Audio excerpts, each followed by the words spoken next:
aula nessa sala, aula do lado, lá embaixo. Vamos procurar logo.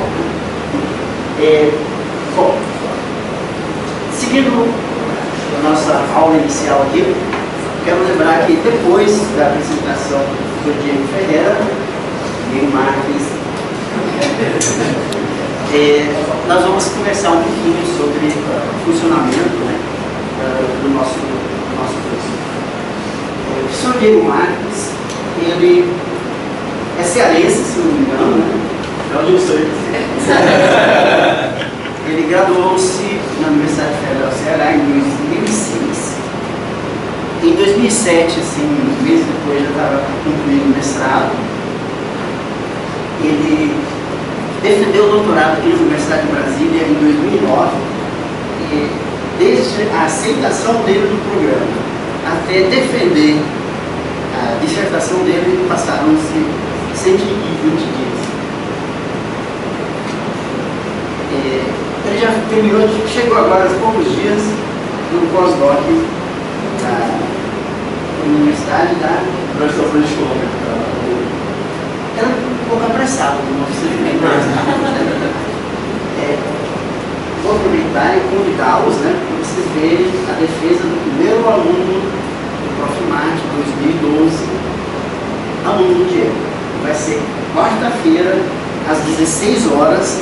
Aí eu espero, tá, Diego? Tem um auditório lá, tá? Não é possível, não vai conseguir esse auditório para seguir. Bom, o professor Diego, ele é muito reconhecido no Brasil pelo trabalho que ele faz. Ele tem demonstrado vários teoremas e parece que cada dois teoremas dá uns 3 artigos para ele. Ele tem uma velocidade enorme de produzir artigos em revistas conceituadas, capas no nível mínimo, né? Então, deixar vocês um pouquinho do Diego. Quero contar com o Diego muitos semestres e que vocês possam também ser alunos dele nas disciplinas aí de aritmética, tópicos de números e outras, a preferência dele. Quem sabe um dia geometria, né, Diego? Geometria não tem gostado de mencionar, não. As questões de álgebra com ele, inclusive a melhor área na matemática. Não temos dúvidas sobre isso, né, Leão? Eu não tenho dúvida, o restante é só perfumaria, né? Vou deixá-los para vocês ouvirem a fala do Sr. Diego Marques, além da irracionalidade. E aí, pessoal, então, muito obrigado pelo convite, para falar para vocês, é sempre um prazer. Acho que ninguém foi meu aluno. Foi meu aluno na graduação, né? Teve o azar. Ou não, né? Não sei. Mas hoje eu preparei um tópico legal assim, para vocês, algo que vocês com certeza vão entender, e tentar motivar o curso de tópico de aritmética, que vai ser que eu vou lecionar agora no Profimart. Ressaltar o convite do professor Rui para a defesa do meu aluno na quarta-feira. É sempre bom assistir as defesas para saber mais ou menos o que vocês vão passar no dia. Certo? Agradecer ao professor Rui também pela ótima apresentação aí, contando um pouco da minha vida. Quase eu chorei aqui. Mas uma explicação porque fazer as coisas tão rápido é porque por algum motivo eu achava que eu morreria antes dos 30. Então eu tinha que fazer tudo muito rápido. Mas por enquanto não deu certo não. Vamos esperar mais um pouco. Ok, então além da irracionalidade, né? Ok, está aparecendo o título de livro Fibra Gaspares, né? É uma coisa bem simples. O que é que vem além da morte? É basicamente isso, certo? Então, o que a gente vê no primeiro grau, no segundo grau, a gente sente isso. A gente vê números irracionais, mas a gente vê muito pouco lá, às vezes só para ver qual conjunto está curtindo de outro. A gente vê um pouco desses conjuntos no primeiro grau, no segundo grau, talvez. A gente vê os números irracionais, mas lá a gente não vê nenhuma demonstração de racionalidade. Principalmente porque as demonstrações são bem complicadas. Algumas são simples, mas as mais básicas. Então, vamos falar um pouco sobre os números irracionais, como é que eles entram na nossa vida e como é que eles não entram e são forçados, né, por algumas pessoas. Ok, então existe uma frase bem conhecida do matemático Leopold Kronecker, que diz que Deus criou os inteiros e todo o resto é obra do homem. Certo? Então os números naturais vieram para a necessidade de contar, já dos homens da casa das cavernas, etc. Deus já usou o meio natural para construir construiu no nosso universo. Os inteiros já apareceram já em problemas, por exemplo, quanto eu preciso somar 3 para dar 2, eu já precisaria pensar o que era o número negativo, certo? Os números racionais vieram naturalmente de problemas de proporção, lá nos gregos. Números irracionais já vieram como que não era racional, né? Então os gregos achavam que tudo era medido como fração de 2 inteiros.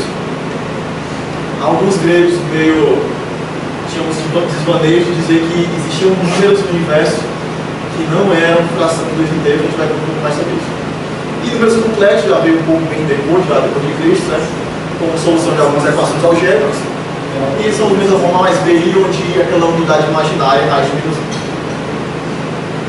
1. Ok, primeiro número irracional é devido a Pitágoras, de 500 a.C., raiz de 2, certo? Que é a medida da hipótese do triângulo retângulo cabeças da L1. Então aqui tem, acho que 20 ou 50 casas decimais, não lembro, certo? Quem quiser decorar, pode ser muitos também não aqui. Não vou cobrar na aritmética também não, certo? Mas esse seria o número mais simples, certo?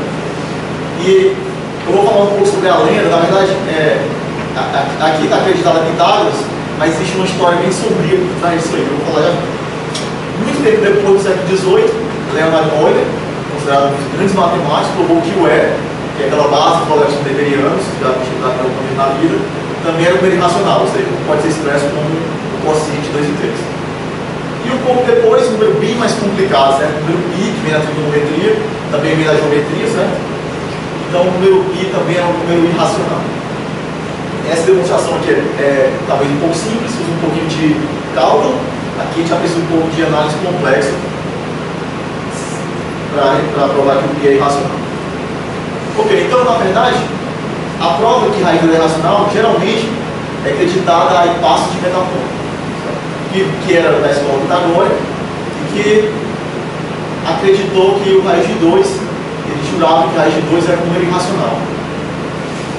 Reza a lenda, né, tem até um mini curso em aluno doutorado fez uma vez, que era 5 maneiras de salvar Hipácio da morte, eram 6 maneiras, que eram maneiras de provar que o raiz de 2 é irracional. Então Hipácio disse que a raiz de 2 é irracional, reza a lenda que ele foi morto, e Pitágoras mandou matar ele, certo? E ele mandou matar e depois, quando souberam que o raiz de 2 de fato não era expresso como um quociente de 2 inteiros, ficou acreditado a Pitágoras essa demonstração. Mas dizem que reza a lenda, não tenho muita ideia sobre isso, não sou um historiador, certo? Então vamos lá, demonstração. A demonstração mais simples que tem. Aqui tem várias, certo? A mais simples é, você supõe que raiz de 2 é um racional, supõe que o MDC entre os dois racionais é igual a D. Eu não vou falar o que é MDC, né? Mas eu imagino que alguém vai falar uma vez na vida. Então, se o MDC entre dois inteiros é D, então se você pegar esses inteiros e dividir pelo MDC, esses caras são primos entre si. Isso significa que o MDC entre eles é 1. Então, de qualquer forma, você pode supor sempre que uma fração é uma fração irredutível, ou seja, o MDC entre esses caras é 1. Então, suponha que o MDC entre P que é 1. Você pega a leve que é o quadrado, multiplica por que é o quadrado e você tem essa relação. Certo? Então essa relação aqui implica que P ao quadrado é 2 vezes alguma coisa, ou seja, P ao quadrado é par. Só que o número é par se somente 5 ao quadrado é par. Então se P ao quadrado é par, então P tem que ser par. Então o P é 2 vezes alguma coisa. Então você vem substituir aqui, P é igual a 2 vezes alguma coisa, faz uma continha, você fica que P ao quadrado é 2 vezes alguma coisa. Então o P é par, o Q é par. Então 2 divide o MDC entre P e Q, a gente está supondo que é 1. Então esse é um absurdo. Aqui a gente já pode pensar, olha, a raiz de 2 foi muito simples, porque a gente ia levar ao quadrado, esse número aqui aparentemente complicado, o número que custou a vida em passos, a gente ia levar ao quadrado e dar um número natural. Só que se a gente pensar numa demonstração para esse número aqui, então escreve π igual a P sobre Q, e o que a gente faz? Ele levar ao quadrado, levar ao cubo. Então, na verdade, o π, eu vou falar depois aqui, é um número transcendente. Então, não adianta você elevar, fazer nada. A ideia essa ideia aqui não serve para provar que o π é irracional. Vou falar isso depois. Ok, então o raiz de 2 é irracional e Passos podia ter salvado a vida dele. Eu não sei se o pessoal não acreditou nele, certo? Mas vamos a alguns números mais complicados. E elevado a raiz de 2 é um número irracional. E elevado a π é um número irracional. Logaritmo natural de 2 é um número irracional. E zeta de 3, que é a soma do recíproco dos cubos perfeitos, também é um número irracional. O cara que provou que esse número é irracional, ele provou em 1978, era um matemático desconhecido chamado Roger Ampère, e na lápide dele, no túmulo dele, ele colocou exatamente isso. 1 sobre 1 ao cubo, mais 1 sobre 2 ao cubo, mais 1 sobre 3 ao cubo, mais reticência. Isso aqui é irracional. Desculpa, é diferente de perspectiva. Ele colocou isso aí, tudo que eu coloquei, colocou diferente de perspectiva. E ele ficou, né? Existe aquela frase bem simples que diz: passa algo notável e se torna imortal. Né? Então, ele ficou imortal por provar isso aqui. Ninguém tira dele. Nenhuma teoria, nada que se acrescente na matemática vai tirar o crédito que eu dei. Ok, então vou falar um pouco sobre racionais. Né? Um fato bem conhecido é que se o número é racional, então a expansão decimal dele, vou supor, todo mundo sabe disso, você escrever ele na base 10, digamos assim, a expansão decimal dele é periódica, ou seja, a partir de um certo tempo vai ficar se repetindo. Então esse bloco de dígitos aqui, A1 a N, vai ficar se repetindo indefinidamente. Então se é racional, satisfaz isso aqui. Certo? Por exemplo, 2013 sobre 7, 187.571, e aqui vai ficar se repetindo 57142, 8, 57142, 8, 57142, etc. Então é um número racional, e se você der uma dízima periódica dessa, que é o corretivo, se der uma dízima periódica, então você consegue encontrar o racional que representa ela. Não sei se vocês sabem, mas dia 22 de julho é o dia da aproximação de π. Mas por que 22? Vocês não sabiam disso? Todo mundo comemora aqui, né? Não é possível. Então todo mundo agora estourou no champanhe, dia 22 de 7. E por que 22 de julho? Porque 22 sobre 7 é 3.14 alguma coisa. Então os 3 primeiros dias de π. Olha, isso aqui é o dia da aproximação de π, certo? Não é o dia de π, não. Tem o dia de π, que eu acho que é 14 de março. Porque é 3, 14 em inglês, né? Então 14 de março, que é 3.14. Esse é o dia de π, 14 de março, e o dia da aproximação, 27 de julho. Uma aproximação mais interessante, 355 sobre 113, certo? Então, já tem 7 dígitos de π, 3.14, 15.92. Os físicos, olha, para vocês terem ideia, né, existe uma associação, existe uma entidade, uma organização que reúne todos os caras que mais amam o π, certo? Para entrar nessa organização, vocês sabem, mais de 1 milhão de dígitos de π decorados, certo? E é claro que como o π é irracional, então essa expansão não é periódica, então ela nunca se repete, então você nunca sabe qual é o próximo dígito. Então esse seria o interessante. Então 7 dígitos é tranquilo, né? Então esse númerozinho aqui, os físicos dizem que para você medir o universo, considerando um universo esférico, você precisaria de 20 casas decimais de π para medir com precisão enorme. Então eles não têm ideia do que os matemáticos perdem tanto tempo querendo encontrar qual o bilionésimo dígito de π. Vai servir para nada. Mais certo. Ok, então por exemplo, um númerozinho mais simples, que é irracional, porque a expansão decimal não é periódica, é você pegar todos os números naturais, colocar 0 ponto e todos os números naturais consecutivos. 1, 2, 3, 4, 5, 6, 7, 8, 9, 10, 11, 12, 13, 14, 15, 16, etc. Esse número é irracional porque a expansão decimal dele, que já está explícito aqui, não é periódica. Claro que esses blocos são ficando muito grandes, nenhum bloco desse pode se repetir. Porque os números são infinitos, né? Vamos ficar falando infinitos aqui, certo? Infinitos tipos de infinitos. Então, por exemplo, algo interessante é que dentro da expansão decimal de π, você encontra qualquer número. Qualquer número está dentro da expansão decimal de π. Por exemplo, aqui o dia do meu nascimento, 24 de 12 de 1903, está na posição 27 milhões e alguma coisa da expansão decimal de π. Isso aqui é a posição exata onde começa esse número aqui. Quem quiser encontrar o seu, para tatuar, fazer algum desses tipos, né? Ok, alguns fatos, né, sobre a aritmética dos números racionais e irracionais. Então, se eu somar dois racionais, eu tenho um racional. Se eu fizer o produto, eu tenho um racional. Se eu fizer a divisão, é claro, eu tenho um racional. Se eu pegar o inverso de um racional, também é racional. É claro que se esse for diferente de zero. E como você mistura o racional com o irracional? Então, se eu somar um racional ao irracional, eu tenho um irracional. Se eu multiplicar o irracional, não o número, o irracional, eu tenho irracional. Se eu fizer o inverso do irracional, eu tenho um irracional. E o mais interessante é esse aqui, que é bem simples. Se A mais B vezes psi é racional, onde esse psi é irracional, então o B tem que ser 0. E isso aqui pode salvar o tio, certo? Problema da OBN de 2006. Sejam x e y irracionais, sabe-se que isso aqui também é um número irracional. X menos 5 mais 2006 ou 4 menos y mais 2006. Então, quanto vale o produto x vezes y? Aparentemente um problema que talvez dê para perder um tempinho, né? Pensando como é que vai aparecer x vezes y. Então a ideia é bem simples. Toda vida que você tem um número, uma fração, onde tem um irracional, principalmente quando o irracional é algébrico, vou falar o que é algébrico depois, nesse caso é uma raiz, você sempre multiplica por alguma coisa para que o denominador se torne um número natural, ou inteiro. Então nesse caso aqui, quem eu multiplico em cima e embaixo, para eu continuar com o inteiro? Seria multiplicar por exatamente 4 menos 4 mais y mais 2006. É claro que isso aqui eu estou multiplicando por 1, né? Então isso aqui continua sendo racional. Então quando eu faço essa conta, eu fico exatamente 4x menos 10.030y, sobre isso aqui, mais x menos 20, isso aqui mais 2006. Diego, tem que provar uma coisa, olha. Então essa soma aqui está dando um racional, por hipótese. Então a gente acabou de ver aqui se a soma de se a combinação numerária de um racional mais o múltiplo de um racional dá um racional, então o coeficiente desse racional tem que ser 0. E que era o coeficiente aqui? X menos 20 sobre isso aqui. Então x menos 20 é 0, então x é 20, que é exatamente o que eu queria saber. Aqui a gente usou que o raio de 2006 é irracional. E como é que prova que o raio de 2006 é irracional? Bem parecido com o raio de 2, né?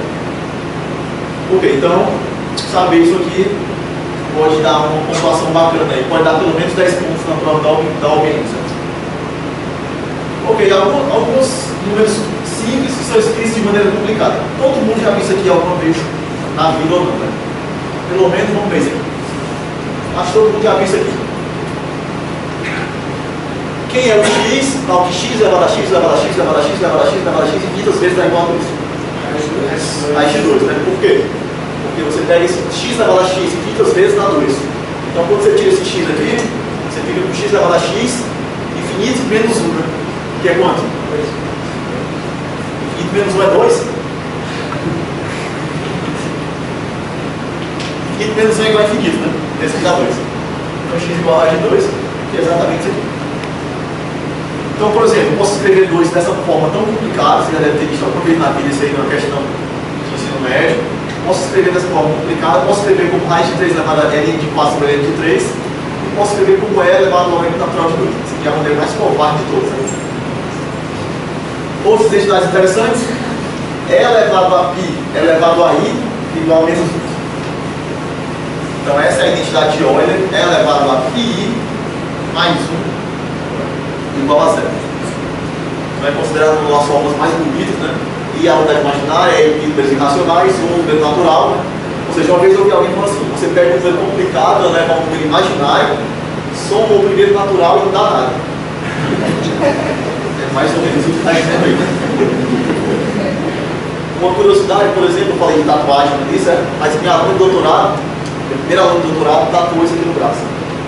Então fica a dica aí, certo? Quem não quiser imitar, pode tatuar isso aqui, ó. 1 mais raiz de 5 sobre 2 vezes um produtório com n infinito de 1 mais 1 sobre f, 2n mais 1. Ou seja, esse número aqui é um produto infinito de 1 mais 1 sobre o recíproco do número de Fibonacci, onde está variando só esses números de Fermat aqui, desculpa, números de Fibonacci, onde o índice é o número de Fermat. Claro que aqui precisaria ser 2 elevado a n, mas eu estou falando de um número de Fermat. Então esse aqui dá 3, né? Então a matemática tem essas coisas interessantes. Números complicados podem ser bem simples.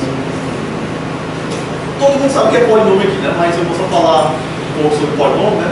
Então polinômio é uma expressão algébrica que depende de uma variável, certo? Depende de uma variável, de alguns números fixos aqui, certo? Onde esses números fixos eu chamo de coeficientes. O grau é exatamente o maior grau dessa variável, onde está multiplicado por um coeficiente não nulo. Nesse caso aqui, n, certo? Então, é claro que eu vou chamar esse z de x, o conjunto de todos os polinômios com coeficientes inteiros. Certo? Vocês vão ver tudo isso aí depois. Então, quando é que o número é chamado raiz de um polinômio? Então, o número é chamado raiz de um polinômio quando alfa quando P de alfa é zero. Certo? Por exemplo, nem sei porque eu coloquei isso aqui, certo? Mas 1 é raiz de x menos 1, porque 1 menos 1 é zero. Raiz de 2 é raiz de x2 menos 2. E raiz de 2 mais raiz de 3 é raiz de x4 menos 10x2 menos 1. Isso aqui é um pouco mais interessante. Uma coisa interessante que a gente vê, principalmente em Olimpíada, é como é que a gente constrói um polinômio que anula um certo número. Por exemplo, eu pego o número raiz de 2 mais raiz de 3, que eu falei aqui. Eu quero saber o polinômio que anula ele. Então tem um algoritmozinho fácil para fazer isso aí. Você pega o número, eu quero saber qual polinômio tal que raiz de 2 mais raiz de 3 é zero desse polinômio. Então você iguala a x, você vai ter que fazer esse raiz de 2 polinômio com coeficientes inteiros, certo? Então você vai ter que fazer esse raiz de 2 raiz de 3 aparecer aqui. Como é que você faz? Passa o raiz de 3 para cá, então você fica com um número irracional aqui, igual a um número irracional, onde x é uma variável, certo? X é uma variável, pode ser irracional. E qual o próximo passo aí? Covardemente já está aqui do outro. Eleva ao quadrado. Então, elevando ao quadrado, você matou um irracional aqui, mas continua com o outro. Então, o que é que você faz? Passa ele para o outro lado. Está o que agora? Elevar ao quadrado de novo. E faz as contas. Então, o polinômio x4 menos 10x2 mais 1, uma das raízes dele é raiz de 2 mais raiz de 3. Lembrando que o teorema fundamental da álgebra diz que qualquer polinômio de grau n tem exatamente n raízes. Aí, claro que tem as multiplicidades, mas são n raízes, podem ser raízes iguais. Ok, o probleminha da revista EUREC, certo? Quem não conhece a revista oficial da OBM, o problema é, se você pega um polinômio com coeficientes ímpares de grau 2, certo? Então esse cara aqui não tem raiz racional. Certo? Então, um polinômio de grau ímpar, por exemplo, se você pegar um polinômio x2 menos x menos 1 igual a zero, você pegar esse polinômio, então as raízes dele não são números irracionais, não são coisas racionais, as raízes são irracionais. Então seria uma maneira de você construir números irracionais. Basta pegar raízes de polinômios desse tipo. Como é que resolve isso? Por incrível que pareça, isso aqui nada mais é do que paridade. Saber o que é par ímpar, quando é que vocês são um par mais um ímpar, etc. Então, suponha que P sobre Q é uma raiz. Ela vai chegar numa contradição. Então vocês vão ver muito demonstração por absurdo, já devem ter visto, né? Então, demonstração por absurdo, eu suponho que minha tese é falsa, eu suponho que tem uma raiz racional e chega com uma contradição. Então, suponho que tem um racional, que é a raiz disso aqui, e esse racional, o MDC entre P e Q, numerador e denominador é 1. Substituo, multiplico por quem? Q ao quadrado, e eu obtenho isso aqui. Então, a soma desses três caras dá zero. Então, como o MDC entre eles é 1, ou P ou Q tem que ser ímpar. Os dois, claro. Né? Então, se os dois são ímpares, como A, B e C é ímpar, então ímpar vezes ímpar é ímpar, ímpar vezes ímpar vezes ímpar é ímpar, ímpar vezes ímpar é ímpar, soma de 3 ímpares pode dar zero? Não, né? Soma de 3 ímpares é ímpar, e zero até onde a gente sabe é par. Né? Quando um é par, o outro é ímpar, então se tem par, par. Né? Uma vez eu vi alguém dizendo o seguinte, olha, o número par vezes qualquer coisa é o quê? Nem sempre, né? 2 vezes 1,5. Então, qualquer coisa inteira, né? Na matemática tem essas covardias que é o que torna legal, certo? E o que torna chato para as outras pessoas. Por isso que é legal para a gente. Tem que ter muito cuidado na hora de falar, né? Certo? Então, caso P par e Q ímpar, a gente tem essa contradição. E se o P for ímpar e Q par, a gente tem a mesma simetria aqui, só mudando. Esses dois caras são pares, esse é ímpar, par mais par, par mais ímpar. Então chegamos numa contradição. Então qualquer raiz do polinômio, aqui tem que ser um polinômio completo, certo? O B não pode ser zero. Uma vez alguém perguntou, mas se o B for zero? Não, tem que ser ímpar, né? Então não pode pegar x2 menos 1, por exemplo. Certo? Então, vocês que devem lembrar a fórmula de Bhaskara, quem são as raízes desse polinômio aqui? Né? Seria 1 mais ou menos raiz de x sobre 2. Só de informação, o número 1 mais raiz de x sobre 2 é irracional, por esse probleminha aí, né? E é o que a gente chama de número de ouro, número dourado, razão de ouro, número de Deus, número poderoso, não, número poderoso não. Mas tem vários nomes bonitos para esse número, a gente vai ver ele já já, certo?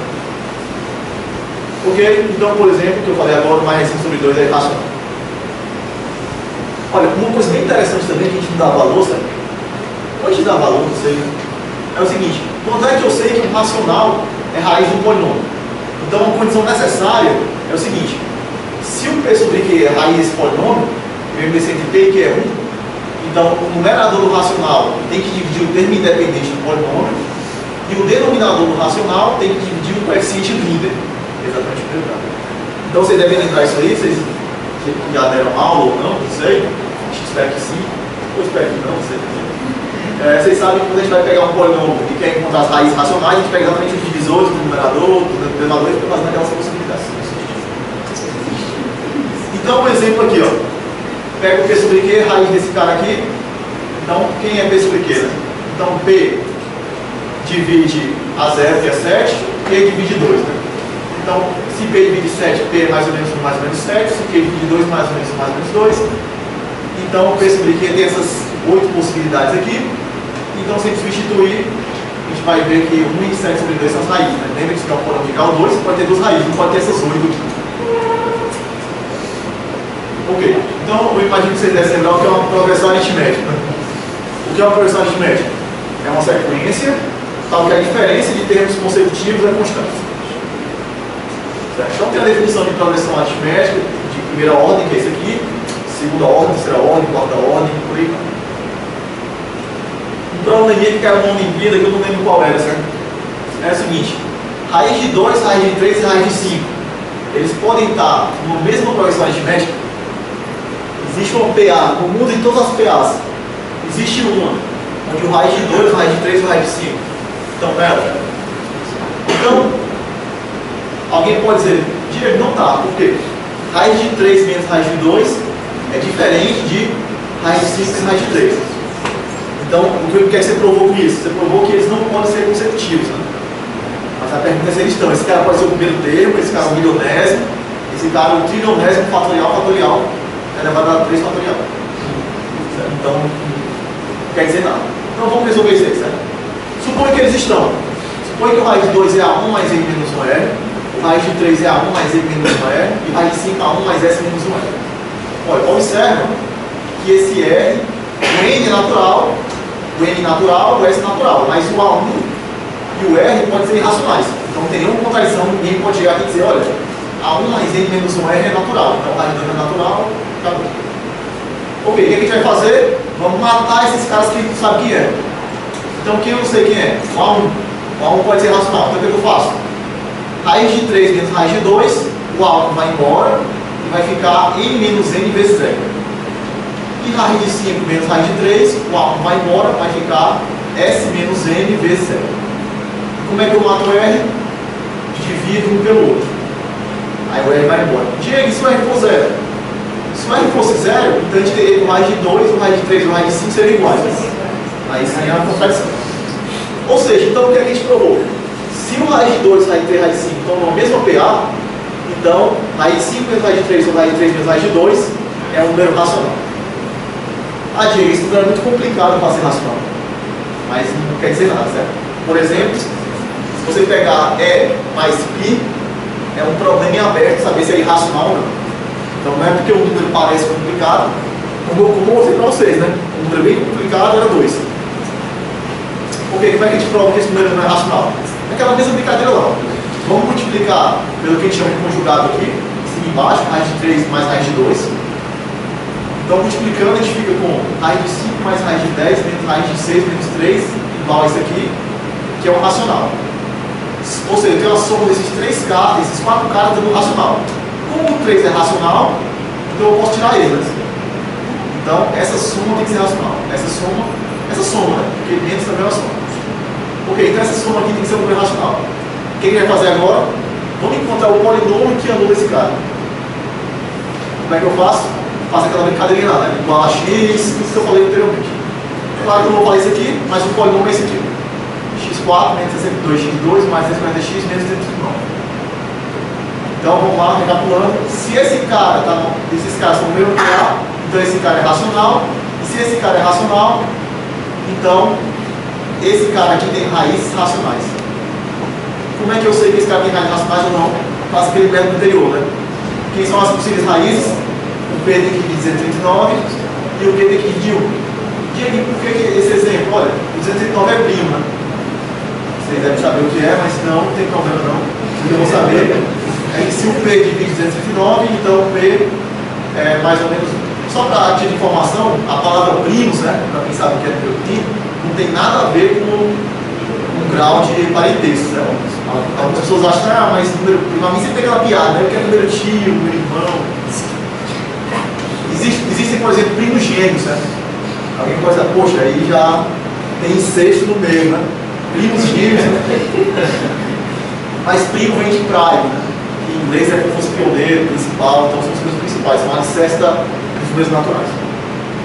Ok, então o preço sobre que está aqui, o preço sobre que tem que ser esses caras, o que você faz? Só faz substituindo. E substituir a gente vai ter P de 1 menos 60, menos 1 menos 540, P de 209 isso aqui, P de menos 209 isso aqui. Ou seja, esse polinômio não tem raízes racionais. Como esse cara é raiz desse polinômio, então esse cara não pode ser racional. Como ele não pode ser racional, então esse cara não pode ser racional, ou seja, esses três caras não podem estar no mesmo progressão distante. Certo? Como exercício para vocês, eu deixo o mesmo problema, só que em vez de progressão aritmética, progressão geométrica. Ok? Então, o que é um número racional? É um número que é raiz de um polinômio de grau. Mas o que acontece com números que são raiz de polinômios de grau maior? Certo? Então, números racionais são exatamente os números que são raiz de polinômio de grau 1. E grau maior, o que acontece? Então, a gente define o que é um número algébrico. Certo? Então, número racional é um número que é raiz do polinômio de grau 1. Número algébrico é um número que é raiz do polinômio de qualquer grau. Vai ser esse inteiro. Certo? Ok? Então, por exemplo, todo número racional é um número algébrico, porque A sobre B é raiz de Bx menos A. Raiz de 2 é um número irracional, mas é algébrico. É raiz de x2 menos 2. E o I, a unidade imaginária, nem real é, mas é um número algébrico, raiz de x2 mais 1. Certo? Então, o número algébrico é um número que está além dos irracionais. Por isso que vem esse nome, além da irracionalidade. Tem que ver um pouco depois aqui, certo? Mas são números que são um conjunto maior que conjuntos racionais. Globos racionais. E o que é um número transcendente? É um número que não é raiz de nenhum polinômio com coeficientes inteiros. Então você pega todos os polinômios com coeficientes inteiros, claro, são infinitos, e você pega as raízes dele, e os caras que não são raízes são chamados de números transcendentes. A definição de transcendente foi dada por Euler e Leibniz, e o nome transcendente é porque ele transcende as operações algébricas, que são as operações de somar, multiplicar, dividir, até mesmo radiciação, etc. Certo? Ok, então, definir, como eu sempre falo, definir um número, matemática, quando a gente define, quando a gente batiza uma coisa, é claro que a gente não pode provar uma definição, certo? O número é primo quando os únicos divisores positivos é 1 e ele mesmo. Prove que o número que os únicos divisores é 1 e ele mesmo é primo. Não tem como provar isso, certo? É uma definição, é um batismo. Então, do mesmo jeito, quando definir o número transcendente, não significa que existe número transcendente. Por exemplo, 100 anos depois, foi que provaram que existe número transcendente. Ou seja, esse númerozinho aqui tão artificial, 0.110001 mais 16 zeros 1, etc., onde esses zooms aqui aparecem em posições fatoriais, 1 fatorial, 2 fatorial, 3 fatorial 6, 4 fatorial 24, 5 fatorial 120, certo? E por aí vai. Então esse número tão artificial, só tem 0 e 1, e esses blocos de zero são tão grandes, esse númerozinho é transcendente, ele não pode ser raiz de nenhum polinômio. Então não foi fácil provar isso, mas hoje em dia a tiver demonstração não é tão complicado. Ok, século XIX, Georg Cantor assombrou o mundo quando ele falou o seguinte, olha, a primeira pergunta é, por que procurar um número transcendente? Se o primeiro exemplo foi um número tão feio, certo? Então, a explicação veio no artigo do Cantor, que ele provou o seguinte, ele provou que existiam infinitos tipos de infinitos. Certo? Então você tem uma cadeia infinita de infinitos. Diego, se existe, existe infinitos. Ah, certo, todos os infinitos são iguais. Não. Cada infinito aqui é maior que o infinito anterior. E mais, ele é infinitamente maior que o infinito anterior. Então existe uma cadeia de infinitos, onde cada infinito é infinitamente maior do que o infinito dele. Isso rendeu um artigo muito forte para ele e rendeu a loucura para ele, né? Ele morreu louco no sanatório por indicar de fato, né? De verdade. Então esse é um dos poucos casos onde o matemático fica louco, né? Ou morre louco. Então ele provou, por exemplo, que existe infinitos transcendentes. E esses infinitos transcendentes é maior do que os algébricos. Então existe mais transcendente do que algébrico. E ele, para provar isso, ele provou que esse conjunto aqui, o conjunto das raízes, o conjunto dos algébricos é um conjunto enumerável, ou seja, a gente consegue contar. Então existem dois tipos de infinitos. A priori, os dois primeiros. O infinito que a gente conta e o infinito que a gente não conta. Então tem infinito que a gente não consegue contar. 1, 2, 3, 4. Certo? Esse é o que é chamado de contínuo. Certo? E ele morreu louco pelo seguinte, ele queria provar algo que foi provado depois que não podia ser provado. Olha só. Não, isso é de fato, certo? Ele queria provar o seguinte, você tem um infinito que você conta e você tem infinitos reais que você não conta. E a pergunta é, existe um infinito entre esses dois infinitos? Então ele não conseguiu provar isso, ficou louco, certo? Ficou louco. Não, é um negócio de matemática. Ele ficou louco, de fato, existe um documentário na história dele, certo? E ele não conseguiu provar. E é aquela história, né? Quando você chega muito próximo do alicerce da matemática, né? Tem até aquela historinha lá de Ícaro, né? Da mitologia, chegou muito próximo do Sol com asas de cera e acabou morrendo, né? O que aconteceu no campo, certo? E depois, um tempo depois, Alan Turing, usando os resultados de descredibilidade, provou que é impossível provar isso aqui. Isso aqui nem pode ser provado, nem desprovado. E o cara que criou a teoria de descredibilidade morreu louco também, certo? É um segundo exemplo, mas são poucos exemplos. Já são dois, né? Olha, então o Cantor provou algo mais forte. Ele provou que quase todo número é transcendente. Então, se você pegar um número ao acaso, na reta, a probabilidade de ele ser transcendente é 1. A chance é 100%. Só que é muito difícil você provar isso. Como é 100%, se eu tivesse na Mega Sena 6% de chance, eu estava feliz. Né? Mas para a gente aqui 100% e nada é quase a mesma coisa. Por isso que matemática é legal. Então vamos lá. Se quase todo número é transcendente, então vale a pena procurar o número transcendente, né? Imagina que quase sempre você vai ganhar na Mega Sena. Né? Vamos ganhar na Mega Sena. Então, o E é transcendente. Olha, ser transcendente é uma coisa muito mais forte do que ser irracional. Por quê? Para ser irracional, ele não pode ser raiz do polinômio de grau 1. Para ser transcendente, ele não pode ser raiz do polinômio de grau 1, nem 2, nem 3, nem 4, nem nenhum grau. Então você teria que provar que ele seria um irracional em vários níveis. Né? Por isso que além ele é um número, dizem que os números transcendentes são os números mais irracionais dentre os irracionais. Essas frases de defesa são legais. Né? Vamos lá, então o é transcendente, o π transcendente, E elevado a π é transcendente. E π mais E elevado a π. Alguém pode perguntar, por que você não botou π elevado a E? Ou E elevado a E, ou π elevado a π. Botou E elevado a π. Porque esses aqui são realmente. Nenhum desses sabe se é nem irracional. Nem grau 1 sabe ainda. Então o transcendente está longe. Né? Por que sabe o E elevado a π e não sabe o E elevado a E? Porque E elevado a π, E elevado a π e é igual a menos 1. Então você pode reescrever isso aqui como E elevado a π igual a menos 1 elevado a menos 1.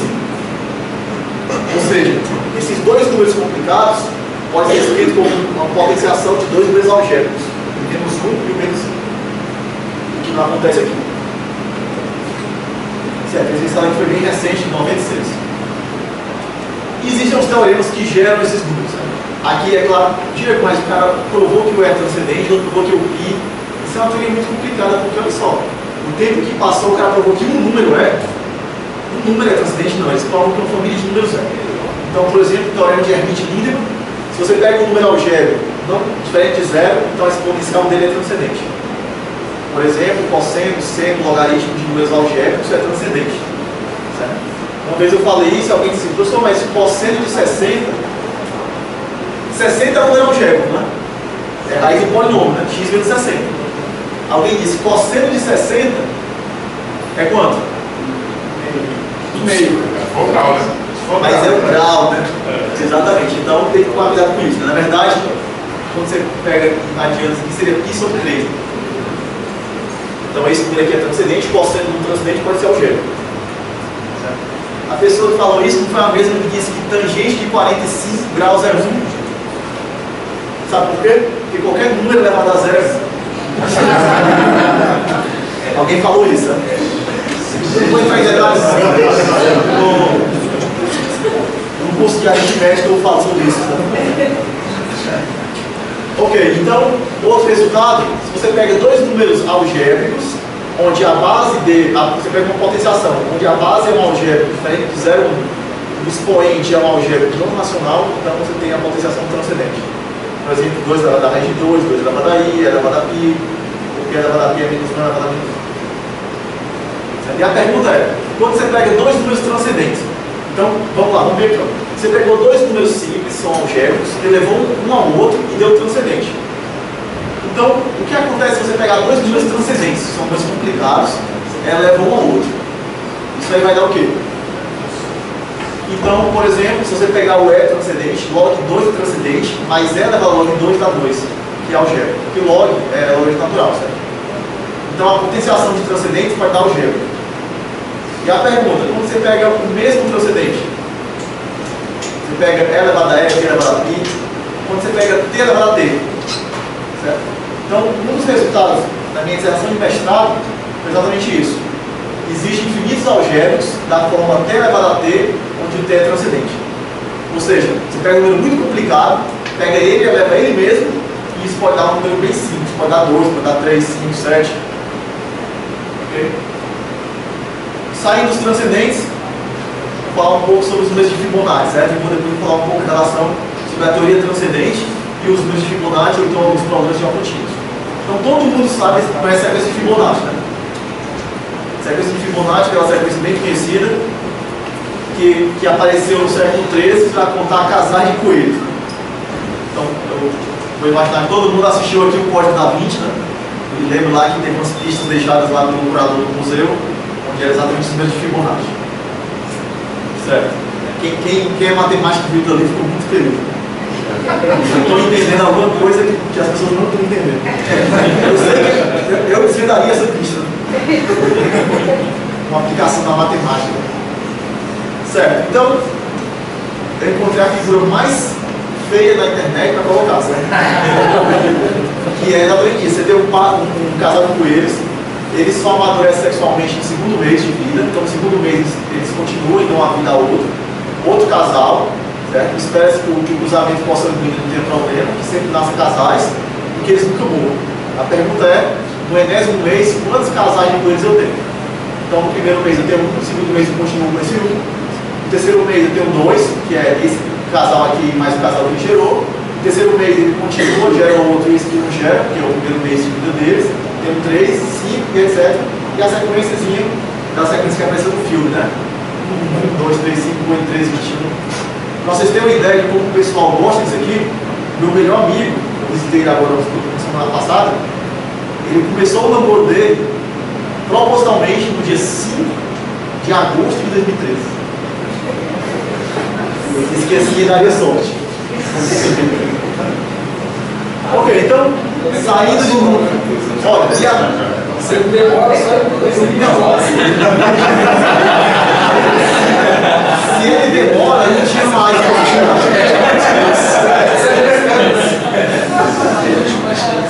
É a última chance, né? Porque depois ele fez 13, não tinha.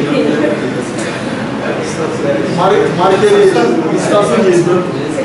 Nos Estados Unidos daria isso. Tomara que ele tenha sorte.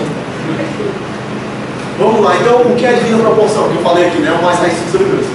Você pega um segmento de reta, você quer dividir ele no ponto, para você ter uma proporção muito interessante, que é o comprimento todo sobre o comprimento, o subcomprimento maior, seja igual ao subcomprimento maior sobre o menor. Então seria essa equação, A mais B sobre A igual a sobre B. Então, chamando φ de A sobre B, a gente faz uma continha aqui, a gente tem a equação do segundo grau, e a solução é 1 mais raiz de 5 sobre 2, que é o que a gente chama de divina proporção, que que foi usada pelos gregos para fazer várias construções, o Partenon lá na Grécia, e muitas coisas aparecem em espiral de galáxia, aparece como uma espiralzinho lá da SPM, certo? De propósito. E uma aparição interessante foi o símbolo da escola pitagórica, né? O símbolo da escola pitagórica era essa estrelinha aqui, e nessa estrela eu coloquei essas cores aqui de propósito, porque se você pegar um comprimento vermelho dividido pelo verde, é igual ao verde sobre o azul, que é igual ao sobre o nosso, que é mais recinho sobre isso. Então isso foi feito de propósito, por isso que essa é o símbolo da escola pitagórica. Quem quiser tatuar também. Ok, outras aparições do número de ouro, uma aparição muito ilustre, tem uma aparição interessante que é na indústria, que é a razão de comprimento e largura do cartão de crédito. Todo mundo deve saber isso aí. Um ou menos convencional na literatura, certo? Na literatura, diga, é brincadeira.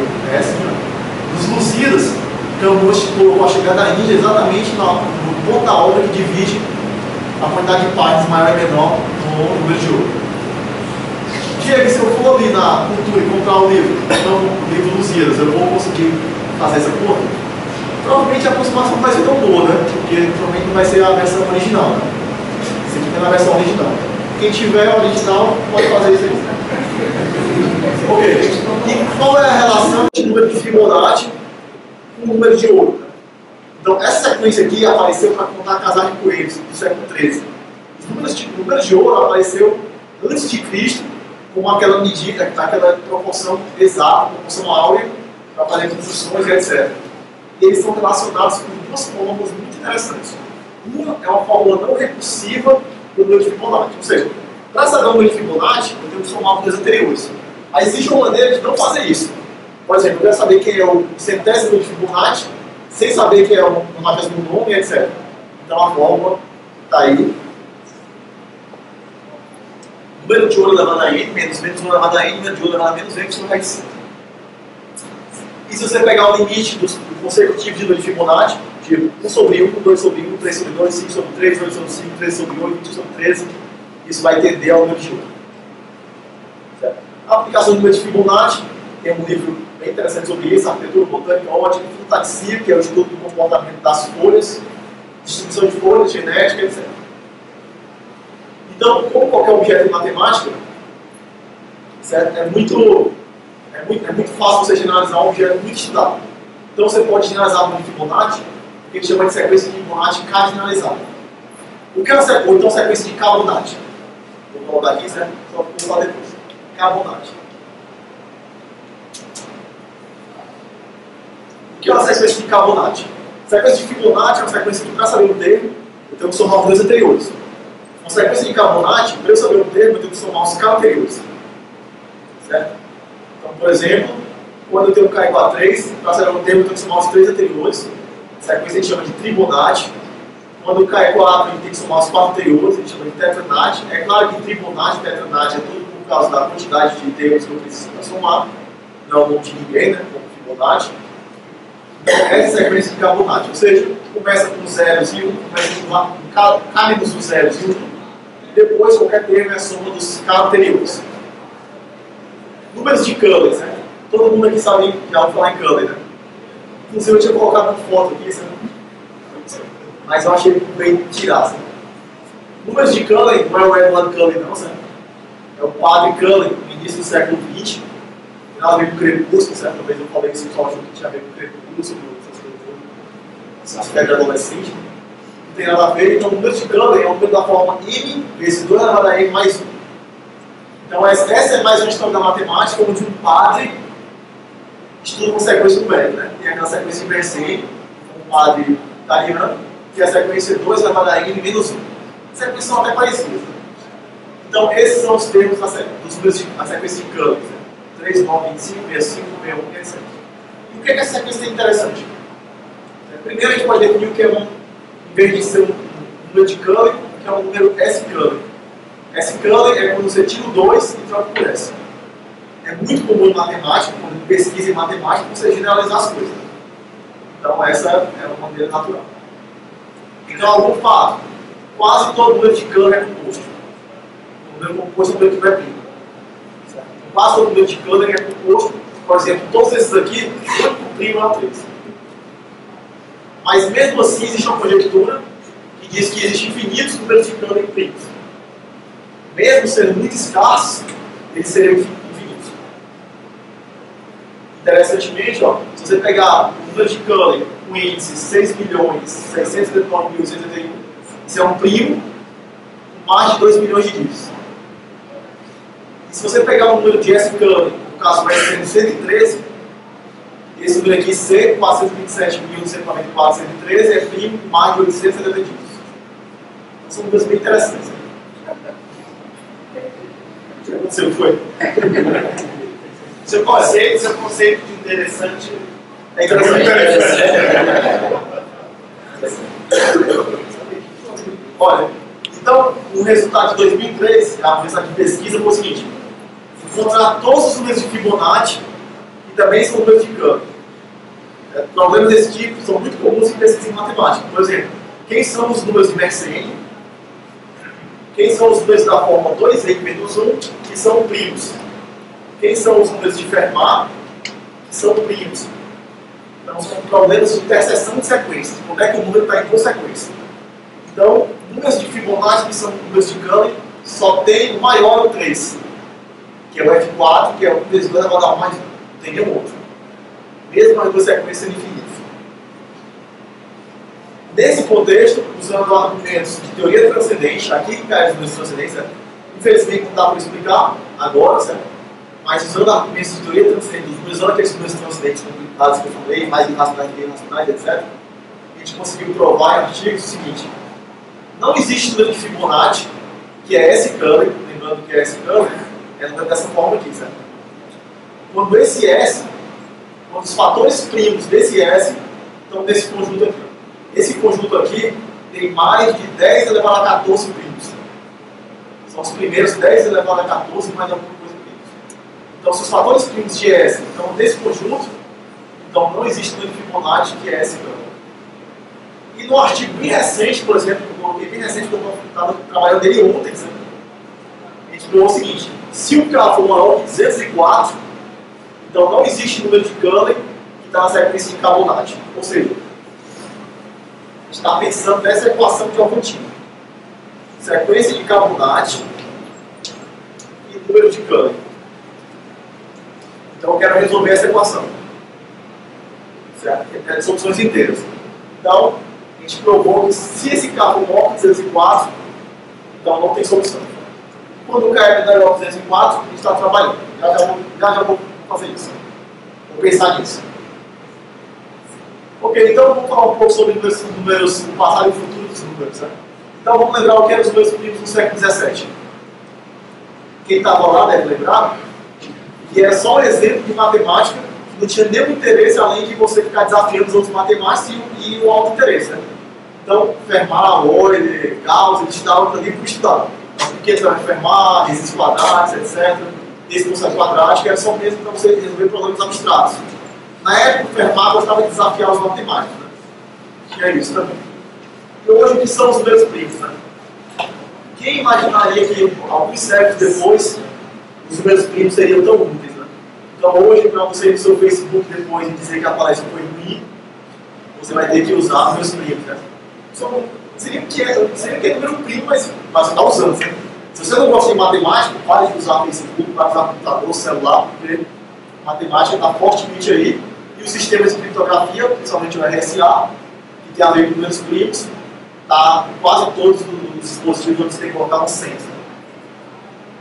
E os números transcendentes hoje? Para que servem os números transcendentes hoje? Só um exemplo de matemática pura que nem os números primos do século XVII. E no futuro, eu coloquei algumas especulações para muito tempo. Imagina o seguinte: imagina que você quer. Vamos falar de máquina de teletransporte. Certo? Eu já pensei muito nisso aqui. Certo? Então imagina que você quer transportar massa.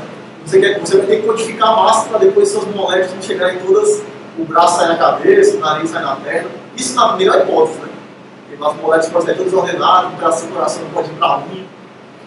Então imagina a criptografia que ia ter que ter por trás disso para permitir que de fato aquilo fosse bem organizado. Quem sabe os meus transcendentes não aparecem nisso mesmo? Não tenho ideia. Então, no momento merchandising, eu tenho um livrozinho publicado recentemente, há um ano, na verdade, chamado Teoria dos Números Transcendentes, publicado na coleção Textos Universitários, da SBN, certo? Onde a gente fala sobre números racionais, mais de 2, fala sobre 7 fala sobre várias provas de racionalidade que eu não falei aqui. A gente fala lá, tem vários exercícios resolvidos, etc. A gente usa isso aqui no curso de doutorado aqui, os Teorias dos Números Transcendentes. Certo? Então surgiu uma leitura para quem cursa no tempo. Certo? Coloquei aqui uma frase do Paul Edson. Quem não conhece o Paul Edson, o Edson foi o matemático que mais produziu matemática na história. Certo? Ele produziu mais de 1.500 artigos. Certo?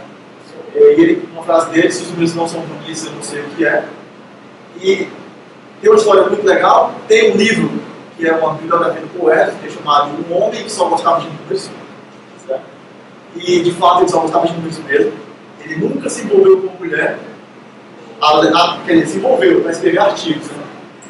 Mas ele nunca se envolveu com uma mulher, porque ele dizia que não tinha tempo para resolver outros problemas de outra pessoa. De certa forma, ele estava certo. Mas ele não tinha tempo para resolver problemas de outra pessoa, ele só queria resolver os problemas dele. E ele não tinha casa, certo? Não porque ele não tinha dinheiro, tinha matemática, coitado, ou é doido, ou outro tem casa. Não, né? Ele não tinha casa porque ele era mais ou menos um nômade da matemática. Ele gostava, por exemplo, ao dia ele queria resolver um problema sobre geometria, então ele ia para casa com um amigo dele, e estava em geometria e ficava pesquisando com o cara lá durante uma semana. Geralmente ele ia sem ser convidado. Dizia que ele era o terror das mulheres de matemática. Ele não tinha mulher, né? Mas todos tinham. Então ele estava dormindo na casa do cara, 3 horas da manhã, ele ia bater na porta para dizer que tinha que ter uma ideia. E queria discutir a ideia dele. E o cara tinha que estar em prontidão lá. Né? Então, existem várias histórias dele, vou passar uma história dele. Ele teve um problema ele teve um problema de hérnia, e ele tinha que fazer uma cirurgia, senão ele podia morrer. Primeiro, ele vivia à base de café e anfetamina. Ele dormia 4, 5 horas por dia, e o resto do dia inteiro era produzindo matemática. Certo? Então, ele vivia à base de anfetamina, que era para poder ficar mais acelerado. E ele passou um mês sem tomar anfetamina. Um amigo dele desafiou ele passou um mês sem tomar anfetamina, e ele disse que nesse mês ele escreveu só 5 artigos. Foi a época mais improdutiva da vida dele. E ele continuou tomando anfetamina e até a morte dele. E ele tinha um problema de hérnia, eu não lembro se era exatamente o hérnia, mas não teve conta, que ele tinha que submeter a cirurgia. Certo? Ele disse que não queria, porque ele ia perder muito tempo, que ele ia estar fazendo alguma coisa na mesa de cirurgia. Certo? Mas os amigos dele disseram, você tem que ir e tal, senão você pode morrer. E ele disse que ia com uma condição. Tinha que ter uma matemática combinatória, que ele estava estudando, e análise harmônica, para discutir com ele durante a cirurgia. Isso foi feito. Sabe? Então, durante a cirurgia, ele estava falando sobre o problema que ele estava estudando. O último caso que eu lembrei agora, ele estava dando uma palestra na universidade, ele morreu numa palestra. Não sei se você lembra. Ele estava fazendo uma palestra, dormiu e até hoje não dormiu. E ele estava dando uma palestra e ele fez toda a teoria dele, etc. E no final ele falou que ia iniciar 3 problemas. E ele anunciou o primeiro problema. Esse problema tal, ninguém resolveu, etc. E de repente um matemático que estava na frente, lá na fila, teve um infarto. Não por causa do problema, sabe? Ele teve um infarto primeiro, não sei, né? Ele teve um infarto. E todo mundo começou aquela correria, né? E todo mundo começou a sair do auditório. E ele começou a gritar desesperado, dizendo assim, não saiam porque vai ter 2 problemas na palavra. Era uma figura, certo? Morreu em 96. Em 95 ele veio à UNB. Deu uma palestra aqui na UNB, certo? Para uma figura, vale a pena ler a biografia dele. Então, obrigado pela atenção, pessoal. E até mais.